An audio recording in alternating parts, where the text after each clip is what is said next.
So It's like, how's it going for you with everything starting?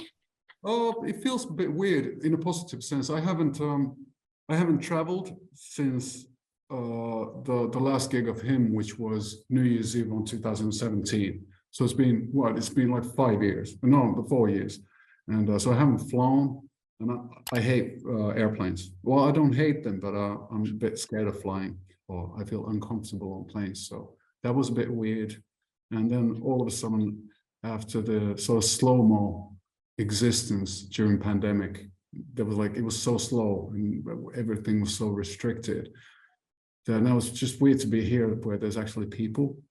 Mm. That there's it's a big city here in Berlin. I haven't been here in many years. So you're in Germany right now? I'm in Berlin city, yes indeed. And yeah, but it's exciting, and it's kind of weird also. I've been away for a long time. It's weird that people are still interested in what I do. So that's a bonus. That's definitely is a bonus. It's not a given. You can't take it for granted. So yeah, like everyone's so excited from everything I've seen online. Everyone's just so ready for the new music. So what does it feel like for you to bring out new music now?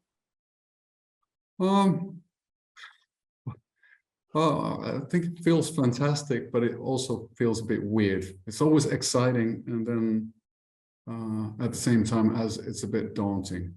You know, the size of the butterflies in my stomach. You know, the butterflies are getting bigger by the year, and maybe I'll grow wings one day.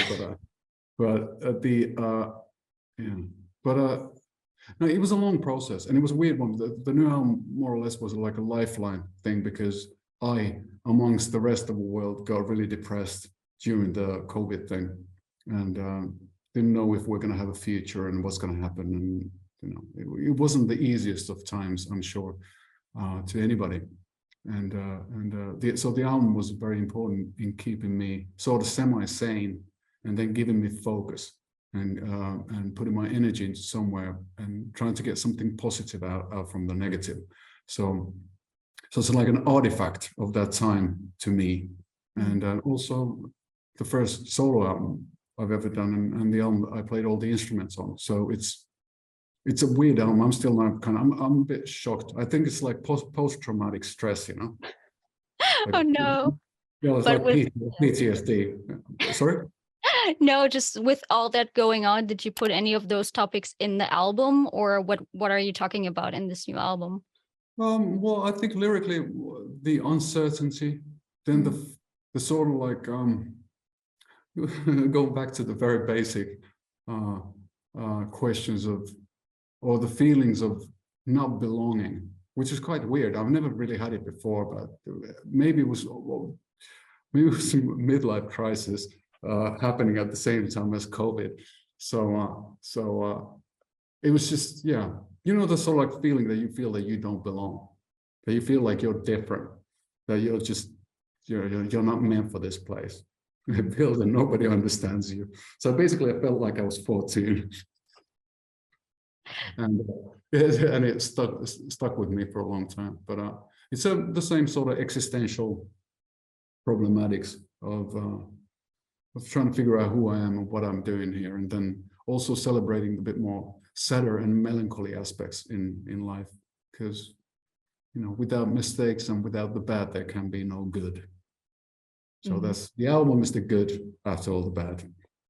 It also brings a bunch of new stuff into your music because you played all the instruments on it yourself, right? Yeah, it's like a hymn album, but we just played really badly. But what was it like for you, just, you know, getting to know all the instruments and working that out? I started playing drums and bass and guitar when I was about 7. So I started playing instruments way before I started singing. And I've never been good. Bass was my main instrument. I did that for quite a few years, but I had a lot of time on my hands. So there was no clock, you know, no bills running at a studio. I built my own studio thing and spent all my time there. It took a while, but then I've always enjoyed like Lenny Kravitz and Prince, who were very single-minded about their sort of vision. They did that stuff mostly by themselves. And I wanted to put myself to a test to see if I can do it. and Run Away from the Sun was the first song I did like that, and that sort of opened up the floodgates in a way that it gave me a bit of a confidence boost to sort of think that maybe I can do a couple of more songs, and then the couple of more songs turned into an album. So hopefully, it's there's a lot of old stuff in there. I'm sure that if you've heard him, I'm sure that the sound will be familiar. But I was able to finally put all my musical perversions in one set of songs. So it's a bit more 80s and a bit more new wavy and a bit more goth, and a bit more weird at times as well. There's a couple of weird long songs and weird lyrics, and because I'd love to be the David Lynch of gothic rock, but there's still a way to go. Sounds awesome. Well, you said with him, when you finished stuff with that, you kind of solved the puzzle. So you feel like you have new stuff to explore now? Yeah. Well, the puzzles never end, so there's always another puzzle to try to break. But well, I think that what we did, it was a right call to call it a day with him. We'd done it for a long time, and it started to sort of like wither away a bit. It was maybe our interest and maybe just sign of the times. We'd been together for such a long time that we were ourselves, we were really surprised that it had lasted for such a long time. So yeah, I just have to call it quits. I did this finish like a Schlager thing. We have a band called Agents, and we did an album in finish with sort of 70s pop songs by one artist that was very important back in the 70s, the stuff I grew up on. My parents were listening to that stuff. And there's one song that supposedly, when I started crying when I was a baby, my dad always picked me up and put that one song on and started singing. So it's kind of like the very roots of my musical experience come from that music. So it was very nice to be a part of that and do a 180 from him, do something that was very different. And but then 1 year of Schlager was enough. And then I had to get back to rock and roll one way or the other. Well, I'm very excited for the new album, I gotta say. And so now, how are you preparing yourself for the tour and everything that's to come next year?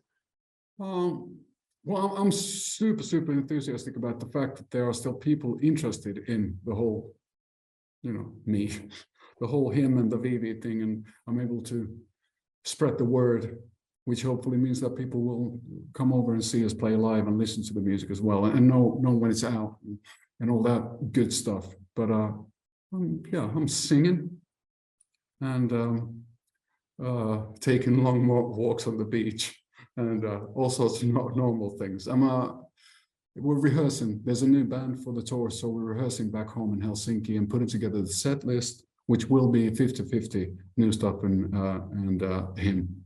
So we're picking up the right songs and the right song orders and arranging them so that they play nicely together. And talking about playing live, do you have any specific song you're like super excited about performing live? I'm just trying to figure out what song we're playing.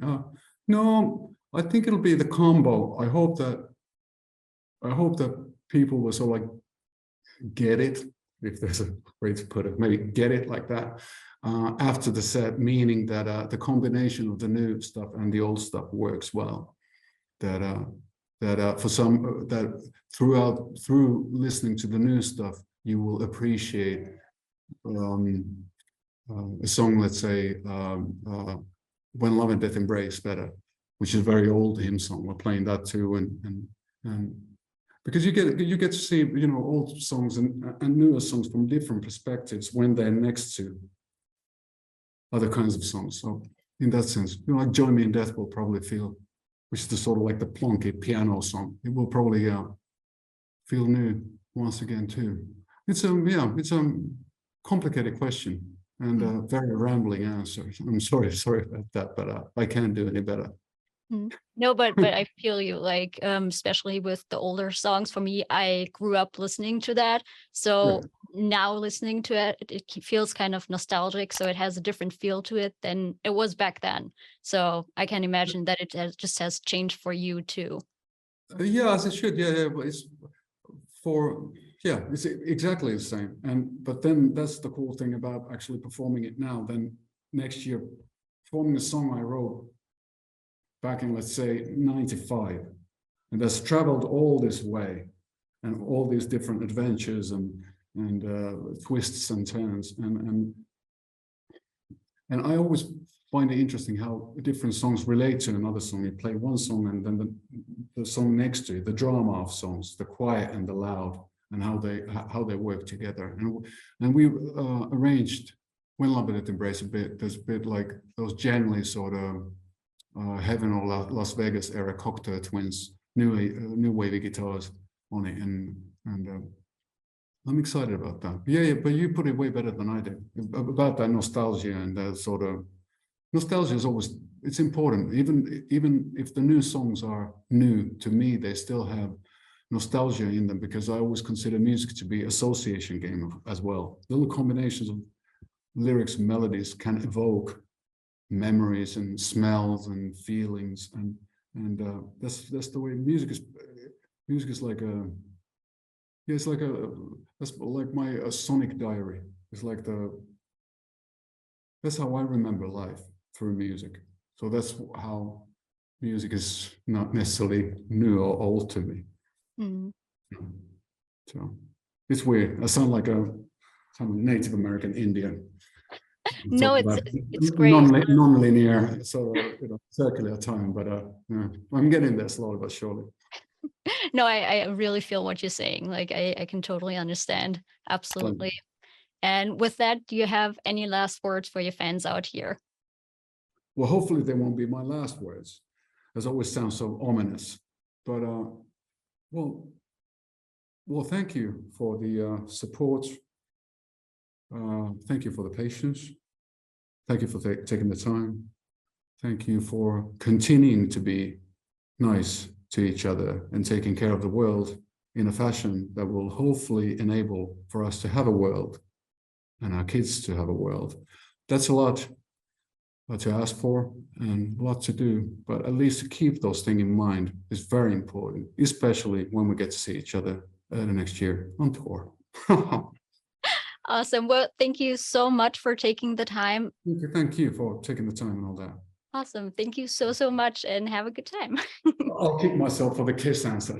All right. Bye-bye. Take it easy. Later.